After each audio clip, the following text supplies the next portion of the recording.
نحمدہ ونصلی ونسلم علی رسولہ النبی الامین المکین الحنین الکریم الرؤوف الرحیم اما بعد فاعوذ باللہ من الشیطان الرجیم بسم اللہ الرحمن الرحیم۔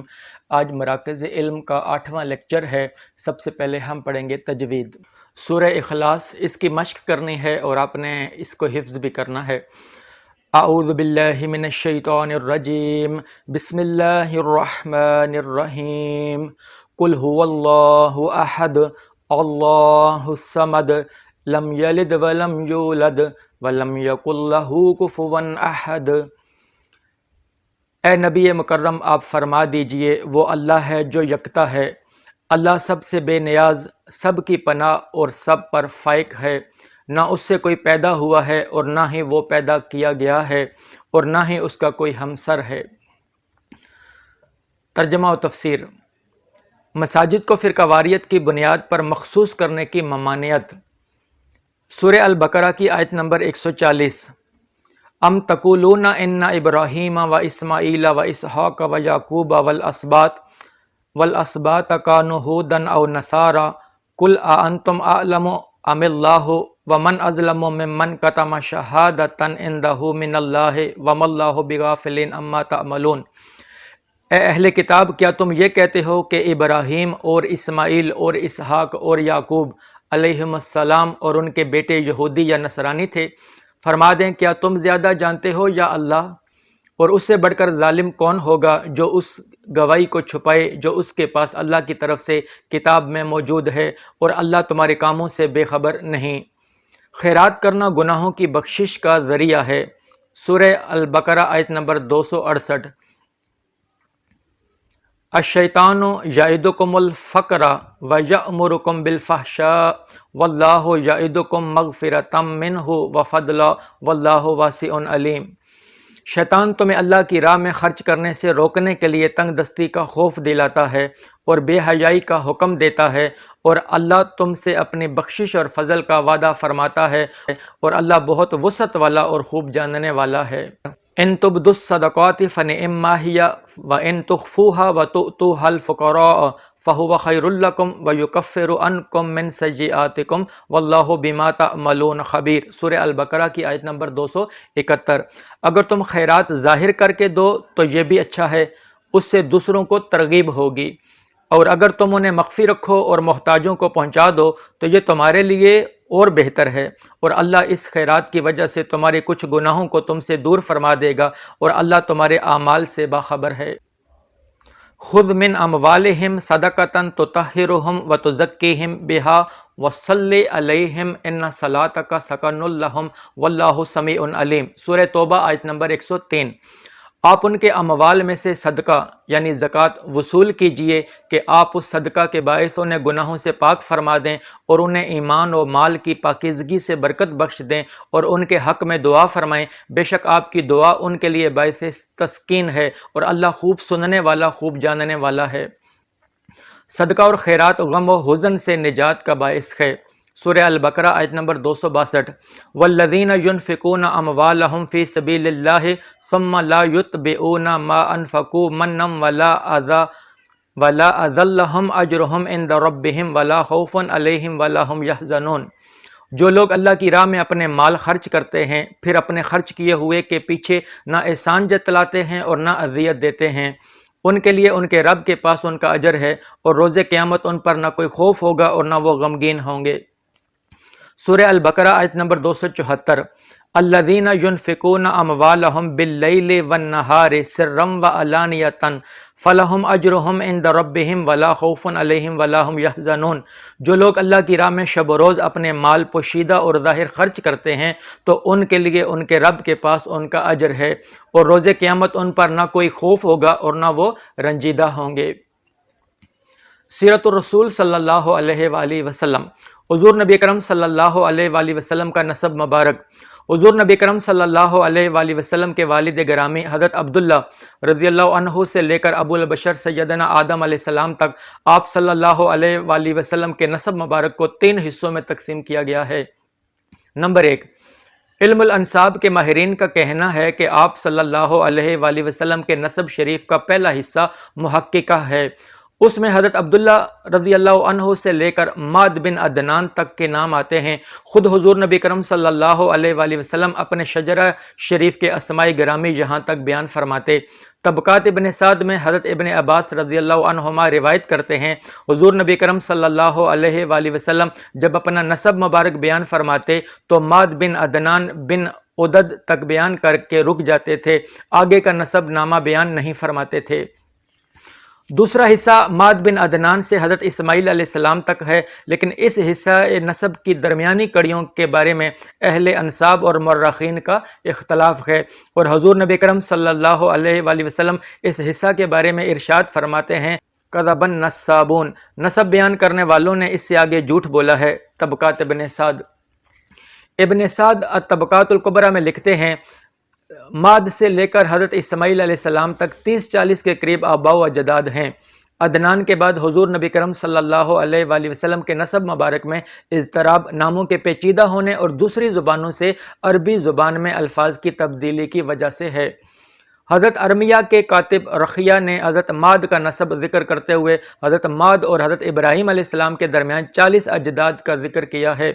ابو الحسن المسعودی نے مروج الذہب میں ان تمام کو بیان کیا ہے۔ اس نسب نامہ میں اسماء کے اضطراب کی بنا پر حضور نبی کرم صلی اللہ علیہ وآلہ وسلم نے ماد بن عدنان سے پہلے کے نسب کو نہ خود بیان فرمایا، بلکہ ناموں میں بہت زیادہ الفاظ کی تبدیلی اور اسماء میں پیچیدگی کی وجہ سے اس کو آگے بیان نہ کرنے کا فرمان بھی جاری فرمایا۔ امام طبری نے عدنان سے حضرت اسماعیل علیہ السلام تک کئی طرق سے نسب بیان کیا، ان میں اجداد کی تعداد 40 ہے، لیکن عبرانی کتب سے نام منقول ہونے کی وجہ سے الفاظ میں تغیر و تبدل ہے۔ حافظ ابن کثیر ذکر کرتے ہیں کہ حضرت عروہ بن زبیر رضی اللہ عنہما فرماتے ہیں، ہم کسی ایک ایسے شخص سے بھی آگاہ نہیں جو عدنان اور حضرت اسماعیل علیہ السلام کے مابین نسب سے آشنا ہو۔ حضرت ابن عباس رضی اللہ عنہ سے روایت ہے، عدنان اور حضرت اسماعیل علیہ السلام کے مابین 30 اجداد ایسے ہیں جن سے کوئی بھی آگاہ نہیں ہے۔ یہ الروز الانف میں امام سہیلی نے بیان کیا ہے۔ نمبر 3، نسب نبوی صلی اللہ علیہ وآلہ وسلم کا تیسرا حصہ حضرت ابراہیم علیہ السلام سے لے کر حضرت آدم علیہ السلام تک نسب نامہ پر مشتمل ہے۔ یہ تاریخ کا ایک غیر یقینی باب ہے، اس لیے اس میں ناموں کے بارے میں قطعیت کے ساتھ کچھ نہیں کہا جا سکتا۔ حضرت اسماعیل علیہ السلام اور حضرت ابراہیم علیہ السلام کے گل سرسبد اور مورث سے اعلیٰ ہیں، ان تک یہ پاکیزہ نسب بلا کسی شک و شبہ کے منتہی ہوتا ہے۔ اب ہم تعارف اور برکت کے لیے اس نسب مطہر میں سے حضرت ابراہیم علیہ السلام اور حضرت اسماعیل علیہ السلام کا ذکر کرتے ہیں۔ اس کے بعد بالتفصیل ماد بن عدنان سے حضرت عبداللہ رضی اللہ عنہ تک نسب مبارک کو بیان کیا جائے گا۔ حضرت عدنان سے حضرت عبداللہ تک کا نسب۔ ماد بن عدنان تک نسب نامہ نبوی صلی اللہ علیہ وآلہ وسلم میں کوئی اختلاف نہیں ہے، یہ حصہ مستند طریقے سے ثابت ہے، یہاں تک نسب اطہر کو حضور نبی کرم صلی اللہ علیہ وآلہ وسلم نے خود بیان فرمایا ہے، لہٰذا ہم بھی سنت نبوی صلی اللہ علیہ وآلہ وسلم کی اتباع میں نسب نامہ نبوی کے باب میں عدنان تک تمام شخصیات کا بالتفصیل ذکر کرتے ہیں۔ حضور نبی کرم صلی اللہ علیہ وآلہ وسلم کے شجرہ مبارک میں آنے والی شخصیات یہ ہیں: عبداللہ بن عبد المطلب بن ہاشم بن عبد مناف بن قصی بن کلاب بن مرہ بن کعب بن لبی بن غالب بن فہر بن مالک بن ندر بن کنانہ بن خزیمہ بن مدرکہ بن الیاس بن مدر بن نزار بن ماد بن عدنان۔ یہ الطبقات میں ابن سعد نے بیان کیا ہے۔ ذیل میں ان مبارک شخصیات کے احوال کا مختصر مطالعہ کرتے ہیں تاکہ اس جہت سے بھی شان نبوت کا اظہار ہو اور پتہ چلے کہ ان شخصیات کے ادوار میں بھی نور نبوت کے چرچے تھے اور اہل نظر سعادت مند جبینوں میں اس کی درخشانی اور چمک دمک دیکھ کر دلوں کو سرور اور آنکھوں کو ٹھنڈک بخشتے تھے اور اس کی عیاں اور نہاں برکات سے فیض یاب ہوتے تھے۔ عدنان بن عدد۔ عدنان حضرت اسماعیل علیہ السلام کی اولاد سے ہیں۔ مورخین کا اس بات میں اختلاف ہے کہ حضرت اسماعیل علیہ السلام اور ان کے درمیان کتنا زمانہ اور کتنی پشتیں ہیں۔ بعض لوگ 7، بعض 30 اور بعض 40 پشتیں گنتے ہیں، اس لیے امام مالک عدنان کے بعد شجرہ نسب بیان کرنے کو پسند نہیں فرماتے تھے اور سوال اٹھاتے تھے کہ ان مورخین کو یہ تفصیلات کس نے دی ہیں۔ الروز الانف امام سہیلی اور البدایہ و نہایہ میں امام ابن کثیر نے یہ بیان کیا ہے۔ عدنان نہایت وجیح، خوش خلق، بہادر اور سخی تھے۔ مجبوروں کی خبر گیری، مظلوموں کی امداد، بے کسوں کی دستگیری اور غم زدوں کی غم گساری ان کا شعار تھا۔ اس لیے البدایہ والنہایہ میں حافظ ابن کثیر نے ان کی شان میں یہ شعر ذکر کیا ہے: عدنان کی یہ شان اور خصوصیت آخر تک قائم رہی کہ جب ان کے فضائل و کمالات کو شمار کیا جاتا تو وہ یکتا ثابت ہوتا تھا۔ مشہور شہر عدن کے نام سے انہی کے نام پر اصلاً عدنان رکھا گیا تھا، جو زمانہ گزرنے کے ساتھ عدنان سے عدن بن گیا ہے۔ عدنان اہل عرب کے سردار تھے۔ بخت نصر نے یمن کے شہر زبید کی نواحی بستی حضور پر بنی اسرائیل کے انبیاء ارمیہ و ارخیہ کے حکم سے حملہ کر دیا۔ اس بستی کے رہنے والوں نے اللہ تعالیٰ کے احکامات سے اعلانیہ بغاوت کی تھی اور اپنے نبی حضرت شعیب علیہ السلام کو شہید کر دیا تھا۔ جب بخت نصر نے اس بستی پر حملہ کیا تو اہل عرب کے لشکر کے سردار عدنان تھے۔ اس جنگ میں اہل عرب کو شکست ہوئی۔ اس جنگ کے کچھ عرصہ بعد عدنان کا انتقال ہو گیا۔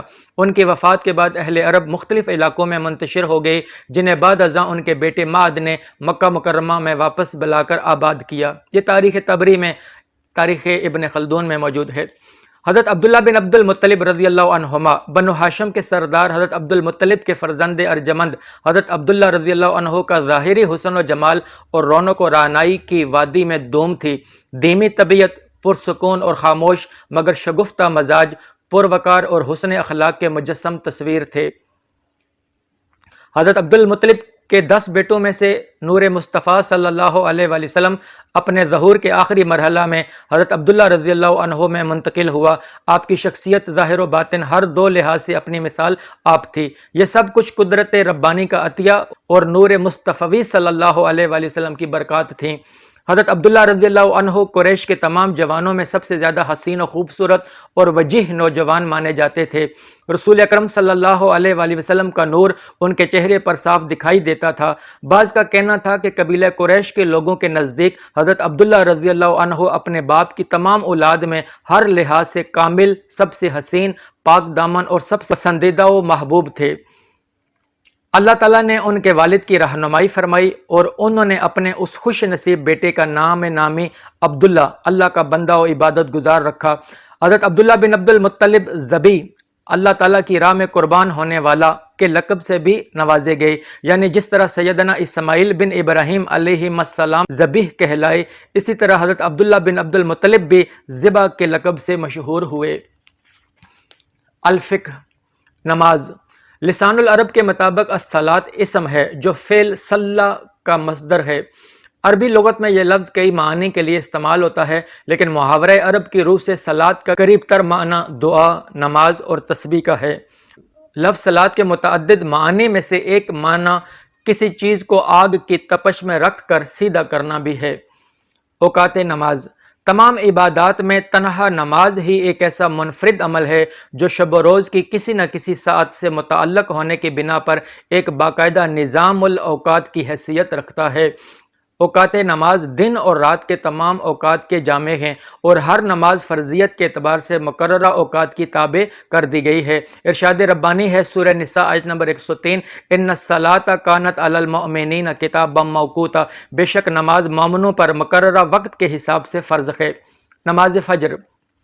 رات کے آخری پہر میں صبح ہوتے وقت مشرق کی طرف سے آسمان کی لمبائی میں کچھ سفیدی دکھائی دیتی ہے جو تھوڑی دیر میں ختم ہو جاتی ہے اور اندھیرا ہو جاتا ہے، اسے صبح کاذب کہا جاتا ہے۔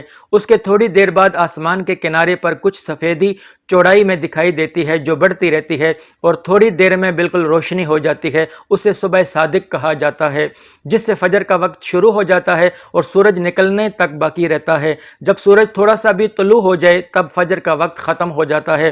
فجر کی نماز وقت ختم ہونے سے اتنا پہلے پڑھنا مستحب ہے کہ اگر کسی وجہ سے نماز فاسد ہو جائے تو طہارت حاصل کر کے سنت کے مطابق قرات کر کے نماز کا اعادہ کیا جائے گا۔ نمبر 2، نماز ظہر۔ سورج طلوع ہو کر جتنا اونچا ہو جاتا ہے ہر چیز کا سایہ کم ہونا شروع ہو جاتا ہے، سو جب سورج سر پر آ جائے اور سایہ کم ہونا موقوف ہو جائے، یہ دوپہر کا وقت ہے۔ اس وقت ہر چیز کا جو سایہ ہوتا ہے وہ اصلی سایہ کہلاتا ہے۔ پھر جب سورج ڈل جائے اور سایہ بڑھنا شروع ہو جائے تو اس کو زوال کہتے ہیں، جس کے بعد نماز ظہر کا وقت شروع ہو جاتا ہے، اور جب ہر چیز کا سایہ اس کے اصلی سایہ کے علاوہ 2 گنا ہو جائے تب نماز ظہر کا وقت ختم ہو جاتا ہے۔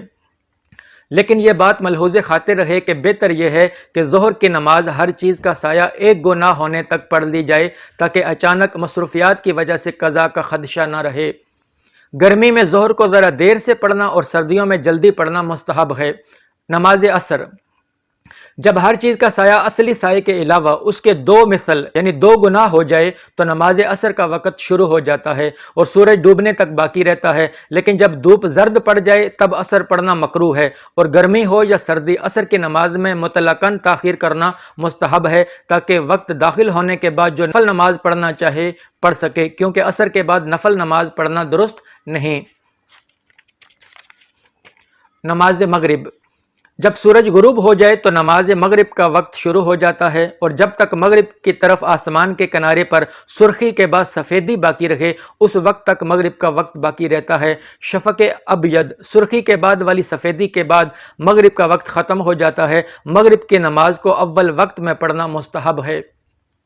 نماز عشاء، آسمان کے کنارے مغرب کی طرف کی سرخی کے بعد آنے والی سفیدی جاتی رہے تو عشاء کا وقت شروع ہو جاتا ہے اور صبح صادق ہونے تک باقی رہتا ہے۔ مستحب یہ ہے کہ عشاء کی نماز تہائی رات سے کچھ دیر پہلے پڑھی جائے، آدھی رات کے بعد عشاء کا وقت مکروہ ہو جاتا ہے۔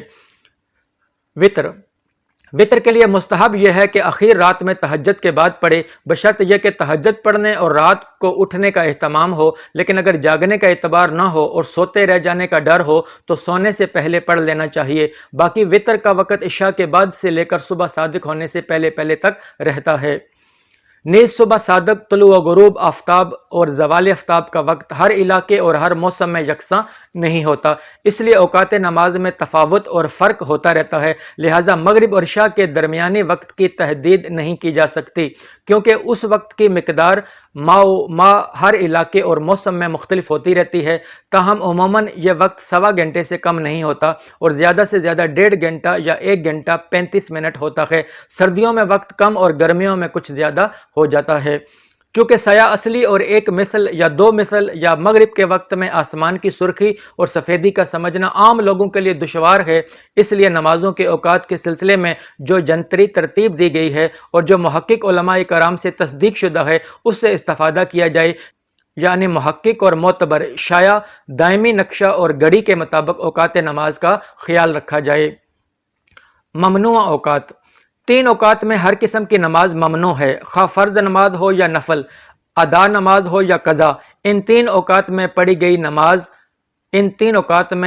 نفل نماز کراہت تحریمی کے ساتھ ادا ہو جائے گی، اور فرض یا واجب نماز پڑھی تو اس کا اعادہ لازم ہوگا، سوائے وقتی نماز عصر کے کہ اگر سورج غروب ہونے سے پہلے شروع کی اور اس دوران سورج غروب ہو گیا تو کراہت کے ساتھ ادا ہو جائے گی، اور اتنی تاخیر کرنا گناہ ہے۔ اوقات ممنوع درج ذیل ہیں۔ نمبر 1، عین طلوع شمس سے لے کر سورج کے ایک نیزہ بلند ہونے تک۔ نمبر 2، نصف النہار یعنی استواء شمس کے وقت، جب سورج دوپہر کے وقت بالکل سر پر آ جائے۔ یہ بہت ہی مختصر وقت ہے، تاہم فقہائے کرام فرماتے ہیں کہ احتیاطاً اس سے 5 منٹ پہلے اور 5 منٹ بعد نماز نہ پڑھی جائے۔ نمبر 3، عصر کے بعد سورج زرد پڑ جانے کے بعد سے لے کر سورج غروب ہو جانے تک، سوائے اس دن کی عصر کی نماز۔ مذکورہ اوقات کے علاوہ 2 اوقات مزید ایسے ہیں جن میں نفل پڑھنا مکروہ تحریمی ہے۔